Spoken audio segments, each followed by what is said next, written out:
Assalamualaikum warahmatullahi wabarakatuh. Perkenalkan, nama saya Nurhal Sabila Ediarma dengan NIM 205091. Saya berasal dari jurusan Pendidikan Luar Sekolah Universitas Negeri Padang. Tujuan saya membuat video ini yaitu untuk memenuhi salah satu tugas mata kuliah Administrasi dan Supervisi Pendidikan dengan dosen pengumpu Bapak Dr. Hanif Al-Qadri.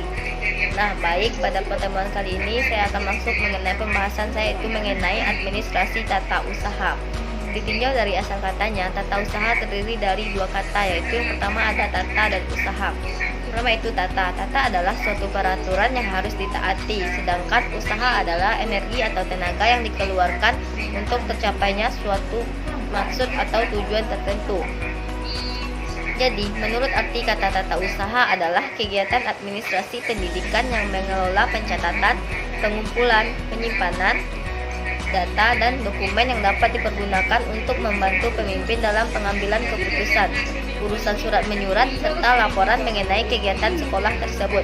Administrasi tata usaha yaitu segenap proses kegiatan pengelolaan surat menyurat yang dimulai dari penghimpunan atau penerima, mencatat, mengelola, mengandalkan, mengirim, dan menyimpan semua bahan keterangan yang diperlukan oleh suatu organisasi.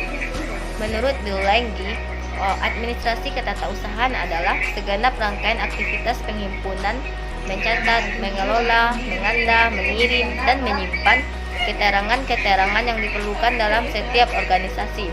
Pola perbuatan dalam kegiatan tata usaha meliputi yang pertama yaitu ada menghimpun segala keterangan yang diperlukan, di mana pada kegiatan administrasi tata usaha ini kita menghimpun semua keterangan yang diperlukan untuk organisasi dan usaha tersebut. Yang kedua yaitu mencatat berbagai keterangan, baik dalam bentuk tulisan ataupun dalam bentuk audiovisual, secara manual maupun elektronik, sehingga dapat dibaca, dikirim, dan disimpan.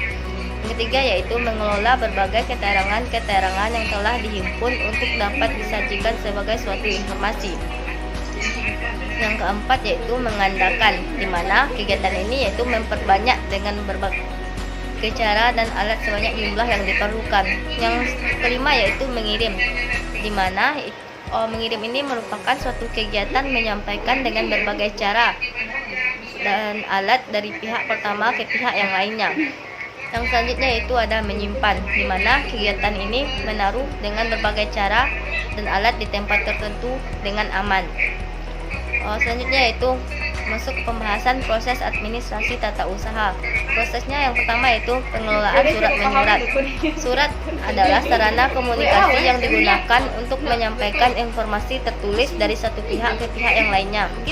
Yang kedua yaitu ada pengelolaan kearsipan, di mana arsip adalah naskah yang dibuat dan diterima oleh lembaga negara atau swasta dalam membentuk dan dalam corak apapun, baik dalam keadaan tunggal maupun berkelompok dalam rangka pelaksanaan kegiatan lembaga tersebut.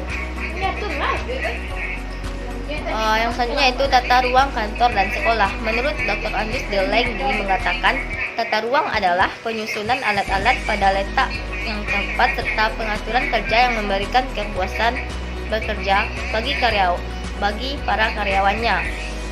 Sedangkan menurut Littlefield dan Faltelson mengatakan, tata ruang kantor dapat dirumuskan sebagai penyusunan perabot dan alat perlengkapan pada luas yang tersedia. Selanjutnya itu masuk pembahasan tentang azas-azas pokok tata ruang kantor. Menurut Richard Mutter, ada 4 azas pada ruang suatu kantor. Keempat azas itu semestinya harus saling melengkapi agar tercipta suasana ruang kantor yang rapi dan teratur. Keempat azas tersebut, yang pertama yaitu adanya azas jarak terpendek. Perubahan tata ruang pada kantor.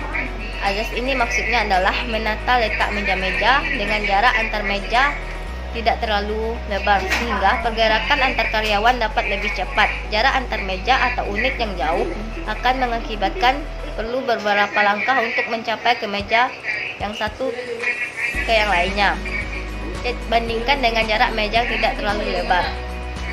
Yang kedua yaitu ada azas rangkaian kerja, di mana azas penempatan para pegawai dan peralatan menurut urutan pekerjaan menjadikan pekerjaan lebih cepat dan tidak membuat berseliweran pegawai lainnya. karena pengaturan mejanya sudah runtut dan tertata secara rapi. Yang ketiga yaitu azas penggunaan segenap ruangan. Maksudnya adalah tidak ada ruangan atau luas yang tidak dimanfaatkan. Jika ada ruangan yang kosong, maka dapat diletakkan tanaman, hiasan, akuarium, dan lain sebagainya, sehingga membuat ruangan semakin nyaman dan asri. Selanjutnya yaitu ada azas perubahan suasana tempat kerja, di mana azas ini memungkinkan apabila di kantor ada pengembangan, baik pada pekerjaan maupun pegawai tata ruangan, dapat diubah dengan mudah dan cepat. Nah, selanjutnya yaitu masuk ke dalam bentuk-bentuk tata ruang kantor. Yang pertama itu ada tata ruang tertutup.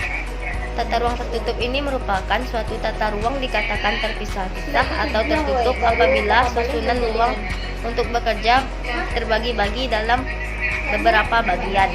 Yang kedua yaitu tata ruang terbuka, di mana dalam susunan ini, ruang yang dipergunakan untuk ruang bekerja tidak dipisah-pisahkan atau tidak menggunakan penyekat, tetapi semua aktivitasnya dilaksanakan pada suatu ruangan besar terbuka, sehingga semua yang bekerja tampak mudah diamati dari suatu sudut pandang.